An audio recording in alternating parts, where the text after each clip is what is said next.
today you will see this everywhere. When people say, I am only human, they are talking about the limitations of being human. They are not talking about the possibilities of being human, isn't it?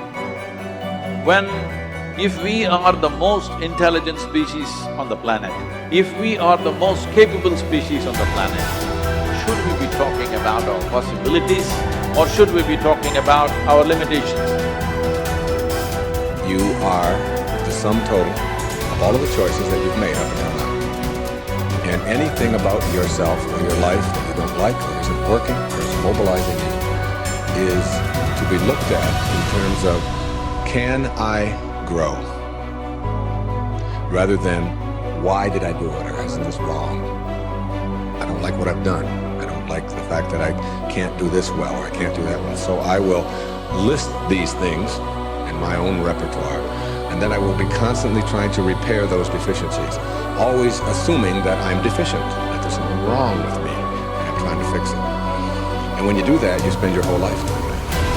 But in order to be the winner you were born to be, you must plan to win, you've got to prepare to win, and you must expect to win. And if you don't plan to win, and if you don't prepare to win, then you have no legitimate reason for expecting to win. The way that we think about ourselves determines the policies that we embrace, the laws that we agree to live and abide under.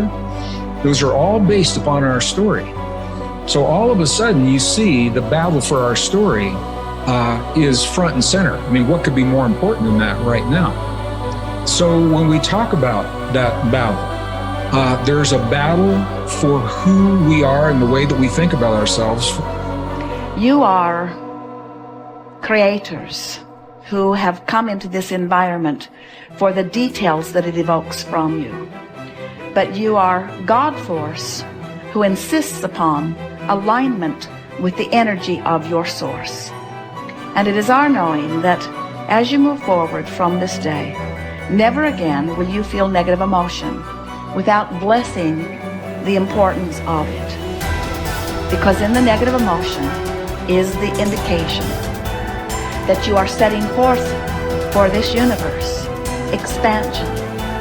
And instead of feeling a continuing of negative emotion, you're going to flip. You're going to take the bounce. You're going to feel the solution that your problem has pointed.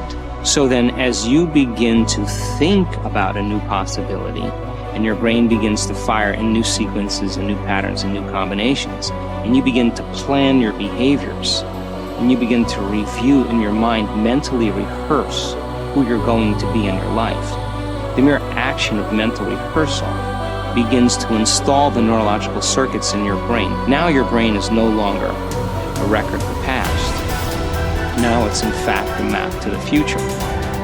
And if you were then to begin to emotionally embrace your future before it's made manifest, in other words, you're not waiting for your healing to feel wholeness. You're not waiting for your new relationship to feel love. You're not waiting for the mystical moment to feel awe. You're not waiting for your success to feel empowered. That's the old model of reality, of cause and effect. Many of you, as I have been, as I am, are where you are in your life based upon what you believe. And it's not just what you think you believe on the surface, it's also your shadow beliefs that are holding you back from moving into the life that you believe you deserve.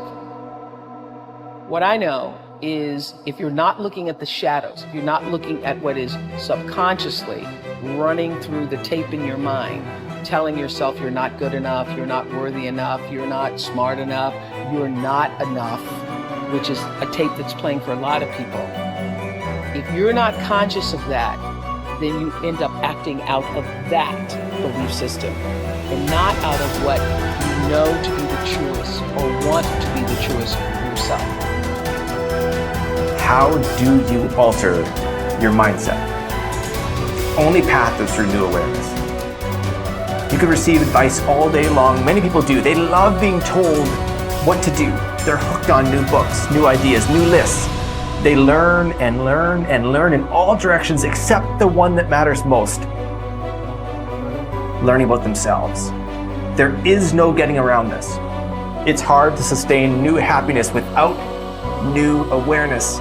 You can go for the run, you can have the hard conversation, you can eat better food, you can wake up early, read at night, you can do it all. But does it make you happier? Deep down, long term, that's the metric. If it does, if you're happier, it's because you realize something new about yourself. The change was you. You recognized why your new habits shifted your outlook. It was about challenging your old mindset. We started with this idea that now was the time. It was the time to do more, to do better, to create the change and go for it, do it. If now is the time for change, make the change, but recognize what you are truly seeking. That your body may transform, your habits may improve, you may learn new ideas, but where did the change start? What was behind it all?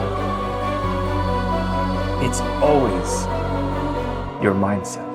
To control where awareness goes, we're controlling where energy is flowing.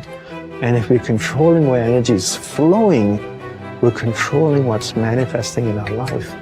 And this is a great secret to learn. This is something that I've learned in the monastery. My guru shared with me that's really changed my life.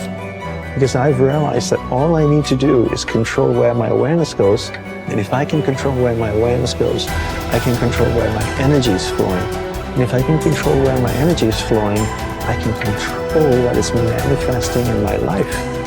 And therefore I can even choose to create positive things in my life or negative things in my life. If you want to enjoy self-confidence on the outside, you must practice complete integrity on the inside. The foundation of self-confidence is for you to live your life consistent with your innermost values and principles, while thinking and acting in harmony with your highest aspirations. Men and women with the most solid self-confidence are those who are absolutely clear about what it is they believe to be right and good and worthwhile, and who live their lives consistent with these values. Everything they do or say is an expression of their innermost convictions. Your whole world can fall down around you, but as long as you know that you are doing the right thing, you will have a deep inner sense of calm that will manifest itself in an attitude of confidence and self. In an attitude of confidence and self-assurance in any situation. You will have many ups and downs in life. But what is most important is that you remain true to yourself. Your true values are only expressed in your actions, in what you do. You can tell what you truly believe by observing what you do in any situation in which you have to make a choice, especially when you are under stress and pulled in two directions at once, with opposing demands or responsibilities. This is when your true values are revealed. The action that you take in any given situation will tell you which of your values is uppermost or whether you have any values at all. It is not what you say, hope, wish, or intend, but only what you do that counts. Your choices of the actions you take tell you unerringly who you really are. You can develop within yourself a superb set of values by acting as though you already had those values. You can develop integrity and courage and compassion and confidence by behaving as though you already had these qualities. The more you act the part, especially when you demonstrate these qualities under stress or when you feel like doing or saying something else, the more rapidly these qualities become a permanent part of your mental makeup. The more you practice good values, the more rapidly you become a truly superior person. The keys to developing the unshakable self-confidence that will make everything else possible for you are self-control, self-mastery, and self-discipline. Self-confidence can come directly by behaving in a self-confident manner, but more often it comes indirectly by doing and saying the things and practicing the behaviors that lead to self-confidence. The most important self-development behavior is living consistently with your highest values at every opportunity. Appreciate how special you are. There will never be anyone exactly like you. You were given special gifts and talents to share with the world. And even though everybody has special gifts and talents, nobody will use theirs quite the same way you do. You have a way of being in the world and a perspective that's unique to you. You are the only one who thinks your thoughts the way you think them. You have created your own unique reality and are living your life according to your own unique path. You are the only you that will ever be. You're kind of a big deal.